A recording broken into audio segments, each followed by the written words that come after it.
और खबर आपको उत्तर प्रदेश के श्रावस्ती जनपद से बता दें, जहां पर बसपा नेता आगामी विधानसभा चुनाव की तैयारियों में जुट गए हैं। इसी क्रम में कल बसपा के प्रदेश अध्यक्ष विश्वनाथ पाल एक दिवसीय दौरे पर जनपद श्रावस्ती पहुंचे, जहां पर बसपा नेता हाजी दद्दन खान ने उनका भव्य स्वागत किया और बिना समय गंवाए प्रदेश अध्यक्ष सिरसिया के भगवानपुर गांव पहुंचे, जहां कार्यकर्ताओं के साथ मीटिंग की और एक जोरदार भाषण दिया, जिससे प्रभावित होकर सैकड़ों लोगों ने वहीं पर खड़े खड़े बहन मायावती की पार्टी की सदस्यता ले ली। इस उपलब्धि पर प्रदेश अध्यक्ष ने कहा कि इनकी घर वापसी हो गई है। ये लोग बहन मायावती के सुशासन से प्रभावित हैं और उनका शासन देख चुके हैं, इसीलिए आज इनकी घर वापसी हुई है। इस दौरान सपा और भाजपा पर उन्होंने जमकर निशाना साधा। उन्होंने कहा कि सपा मुसलमानों को बरगलाने का काम करती है। सपा के मंच पर किसी भी मुस्लिम नेता या पदाधिकारी की कोई इज्जत सम्मान नहीं होती है, उन्हें दरी बिछाने के लिए पीछे खड़ा कर दिया जाता है। लेकिन बहन मायावती हमेशा जाति, धर्म और वर्गों का सम्मान करती है और उनके लिए जनता जनार्दन और कार्यकर्ता ही सर्वोपरि है। प्रदेश अध्यक्ष विश्वनाथ पाल ने कहा कि बहन मायावती के निर्देश पर आगामी विधानसभा चुनाव के लिए बहुजन समाजवादी पार्टी गांव-गांव जाकर के अपना जनाधार बढ़ा रही है। हम बसपा की नीतियों और विपक्ष की साजिश से लोगों को अवगत करा रहे हैं। प्रदेश अध्यक्ष ने कहा कि बसपा नेताओं की नहीं बल्कि कार्यकर्ताओं की पार्टी है। हम गांव-गांव पर फोकस करके तेज़ी से संगठन का विस्तार कर रहे हैं। कार्यकर्ताओं और ग्रामीणों को संबोधित करते हुए उन्होंने बीजेपी सरकार और सपा सरकार पर जमकर निशाना साधा। उन्होंने कहा, सरकार महंगाई पर कंट्रोल नहीं लगा पा रही है। बरसात न होने से क्षेत्र में सूखा पड़ रहा है और किसान महंगे दामों पर यूरिया और डीजल खरीदने के लिए विवश है। स्कूल बंद किए जा रहे हैं और उसकी जगह पर गली गली में मदिरा का दुकान खोला जा रहा है। सरकार आपके बच्चों को शिक्षा से वंचित रखना चाहती है। उन्होंने कहा कि जब जनता सवाल करती है तो जनता को मंदिर, मस्जिद, मुहर्रम, कावड़िए, करबला और मदरसा में फंसा दिया जाता है। इससे देश का विकास नहीं होगा, बल्कि देश में नफरत फैला करके आपसी भाईचारे को ख़त्म किया जा रहा है। वहीं 289 विधानसभा श्रावस्ती से चुनाव लड़ने की तैयारी कर रहे हाजी दद्दन खान ने कहा कि बसपा अब रुकने वाली नहीं है और श्रावस्ती से सपा को जड़ से उखाड़ कर फेंकने का काम करना है। उन्होंने कहा कि यहाँ की जनता हमारे साथ खड़ी है और सैकड़ों लोगों ने यहाँ पर मौजूदा सरकार के जुल्म ज्यादती के शिकार होकर के घर वापसी कर रहे हैं। सभी लोग बसपा में शामिल होकर के एक बार फिर से बहन मायावती को मुख्यमंत्री के रूप में देखना चाहते हैं। उन्होंने कहा कि हम हिंदू मुस्लिम सबके दुख दर्द में खड़े हैं। मदरसों और करबला की बात को लेकर के उन्होंने कहा कि मुद्दा उठाया तो हमें जेल भेज दिया गया, हमसे हमारा करबला भी छीन लिया गया। उन्होंने कहा कि बहन मायावती ने ऐसे प्रदेश की कभी कल्पना नहीं की थी। उनका यही कहना है कि हिंदू भाई मंदिर में अपनी पूजा करें और मुस्लिम मस्जिद में नमाज़ पढ़े। आपसी भाईचारा, आपसी सौहार्द लोगों में बना रहे और जो नफ़रत फैला रहे हैं उनको दूर करना है। इस अवसर पर आपको बता दें कि बसपा नेता हाजी दद्दन खान ने कहा कि इस बार जनता जनार्दन हमारे साथ खड़ी है। लोकसभा चुनाव में जिस तरीके से लोगों ने अपना मत हमें दिया उसके हम बहुत आभारी हैं और विधानसभा चुनाव में इस बार यहाँ की राजनीति और रणनीति दोनों ही पलट देनी है। सिरसिया के भगवानपुर में प्रदेश अध्यक्ष विश्वनाथ पाल ने ऐसा भाषण दिया कि उनसे प्रभावित होकर के और हाजी दद्दन खान की बातों से प्रभावित होकर के यहाँ पर कई लोगों ने भाजपा और सपा छोड़ करके बसपा की सदस्यता ले ली और सभी को यहाँ पर प्रदेश अध्यक्ष के द्वारा पट्टिका उनके गले में पहना करके सम्मानित किया गया है। आइए सुन लेते हैं इस अवसर पर प्रदेश अध्यक्ष का क्या कहना है और 289 विधानसभा से तैयारी कर रहे हाजी दद्दन खान का क्या कहना है।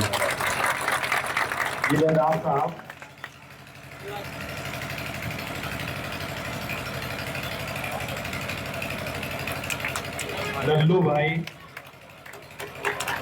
मौलाना इरफान साहब, मनसे जिले पुरवा, मुंसरीफ,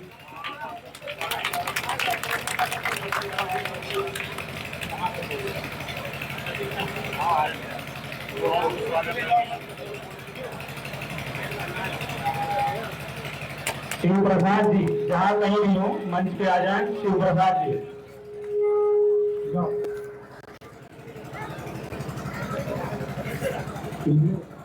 और इस अवसर पर आपको बता दें कि देवी पाटन मंडल के कोऑर्डिनेटर राजकुमार कुरील ने कहा कि बहन मायावती के निर्देश पर भाईचारा कमेटी और ओबीसी कमेटी लगातार काम कर रही है पार्टी नेताओं का मानना है जिस तरीके से वर्ष 2007 में भाईचारा कमेटियों के जरिए समाज के सभी वर्गों का गठबंधन स्थापित करते हुए सरकार बनाई गई थी, उसी फार्मूले पर अगले विधानसभा चुनाव की तैयारी करनी है। इसके तहत हम लोग गांव जा करके कमेटियों का गठन कर रहे हैं, जो कि हमारी पहली प्राथमिकता है, जिसके लिए हर विधानसभा क्षेत्र में टीमें बनाई जा चुकी हैं। पार्टी का मानना है कि बसपा नेताओं की नहीं बल्कि कार्यकर्ताओं की पार्टी है। 4 बार रही बसपा सरकार में गुमनाम चेहरों को भी इस बार पार्टी ने गुमनाम चेहरों को जिस तरीके से पार्टी ने सियासी पहचान दी थी, इसी वजह से पूरा फोकस विधानसभा स्तर बूथ कमेटियों, भाईचारा कमेटी और ओबीसी समाज को जोड़ने पर लगाया जा रहा है। देखिए, इस वक्त माननीय बहन जी के निर्देश पर बहुजन समाज पार्टी का कार्य जो चल रहा, सेक्टर बूथ कमेटी का गठन का चल रहा, उसी की समीक्षा के सिलसिले में मैं गोंडा जनपद में आया था, इधर श्रावस्ती में भी था। उसी बीच में भाई दद्दन खां जो हमारे प्रत्याशी लोकसभा के रहे हैं, इन्होंने कहा कि आज हमारे इधर भगवानपुर गांव में, उधर अगल बगल के सिरसिया ब्लॉक के तमाम मौजूद लोग समाजवादी और भारतीय जनता पार्टी छोड़कर बहुजन समाज पार्टी की सदस्यता करना चाहते हैं। तो हमने कहा हमारे दिन भर के तो कार्यक्रम लगे हैं, लेकिन शाम को मैं समय निकाल कर आ सकता हूँ। इसीलिए आपके बीच में मैं शाम को करीब 6 बजे पहुँचा हूँ, क्योंकि हमें दिन भर बूथ और सेक्टर कमेटियाँ जो बन रही हैं उसकी समीक्षा करने में मैं कई जगह हमने अपनी मीटिंगें की थी। फिर वहाँ से निकल करके मैं यहाँ आया, तो यहाँ आप अगर देखेंगे तो एक बड़ी संख्या में हमारे मुस्लिम समाज के लोगों ने और हमारे हिंदू समाज के भी तमाम समाज के लोगों ने भारतीय जनता पार्टी छोड़कर और समाजवादी छोड़ करके आज काफ़ी संख्या में लोग बहुजन समाज पार्टी सदस्यता ग्रहण किए हैं। इसके लिए जो भी साथी आज, मैं उनका बहुत बहुत शुक्रिया अदा करता हूँ, बधाई देता हूँ, धन्यवाद देता हूँ। कितनी की संख्या में सदस्य? लगभग यहाँ हमें लगता है कि 200, 250, 300 की संख्या है। आप लोगों का अगला जो रणनीति है क्या होगा 27 को लेकर? देखिए, सरकार बनाने के लिए जितनी रणनीति होती है उन सभी रणनीति पर बहुजन समाज पार्टी काम कर रही है, हमारी नेता मान्या बहन जी काम कर रही हैं। अभी हमारी रणनीति तो बूथ सेक्टर कमेटी का गठन का चल रहा था, आगे जो रणनीति है वो आपको सामने दिखाई पड़ता रहेगा। अभी मैं कल बाराबंकी में था, वहाँ भी लगभग 500 की संख्या में हमारे मुस्लिम समाज के लोग, कुछ पटेल समाज के लोग, कुछ मौर्य और कश्यप समाज के लोगों ने बड़ी संख्या में करीब 500-600 लोग बहुजन समाज पार्टी सदस्यता ग्रहण किए हैं। क्योंकि आज जिस तरह से उत्तर प्रदेश की सरकार में पूरी तरह जंगल राज कायम है, किसान परेशान है, नौजवान परेशान है, छात्र परेशान है, किसान परेशान है, आम जनता महंगाई से त्रस्त है, तो आज लोगों के एक विकल्प के रूप में बहुजन समाज पार्टी मान्या बहन जी की तरफ आम जनता उत्तर प्रदेश की एक आशा भरी निगाहों से देख रहा है। उत्तर प्रदेश के आम जनमानस चाह रहा है कि हमने 7 से 12 तक मान्या बहन जी की सरकार को देखा था, जिस तरीके से कानून का राज चल रहा था, जिस तरीके से अधिकारियों का लॉ एंड ऑर्डर अच्छा रहता था, जिस तरीके से नौजवानों को रोजगार मिल रहा था, एक भाईचारा तैयार था। फिर उस तरह के आम जनता को एक उम्मीद और आशा है। फिर इन लोगों ने देखा कि 7 से 12 तक बहन जी की सरकार तो अच्छी चली, लेकिन 12 से 17 तक जो समाजवादी की सरकार रही उसमें भी तमाम दंगे हुए, उसमें भी तमाम योजनाओं को बंद कर दिया गया, जंगल राज कायम था। उससे भी बढ़ करके 17 से जंगल राज कायम इस भारतीय जनता पार्टी की सरकार में है। तो आम जनता ने जो एक तुलना किया है 7 से 12, 12 से 17 और 17 से आज तक, इस जब सरकारों की तुलना आम जनता करती है, हिंदू, मुस्लिम, सिख, ईसाई, बौद्ध, फारसी भाई सारे लोग जब तुलना करते हैं तो उनको लगता है कि इन सरकारों से बेहतर सरकार मान्या बहन जी की थी। तो आज सारे समाज के लोग एक मन बना चुके हैं, एक संकल्प ले रहे हैं। आज भी यहाँ जो हमारे 250-300 लोग हिंदू मुस्लिम समाज के लोगों ने ज्वाइनिंग की है, आज इन लोगों ने संकल्प के साथ ज्वाइन किए हैं कि आने वाली 27 में मान्या बहन जी को मुख्यमंत्री बनाएंगे और उत्तर प्रदेश में कानून का राज कायम करेंगे। खोले गए थे 500 से ज़्यादा इंटर कॉलेज खोले गए थे, ITI कॉलेज बहन जी की सरकार में खोले गए थे, पॉलिटेक्निक कॉलेज बहन जी की सरकार में खोले गए थे, होम्योपैथिक कॉलेज खोले गए थे, तमाम मदरसों को मान्यता दी गई थी, पैरामेडिकल कॉलेज खोले गए थे, इंजीनियरिंग कॉलेज खोले गए थे, क्योंकि शिक्षा को बड़ा महत्व मान्या बहन जी दे रही थी।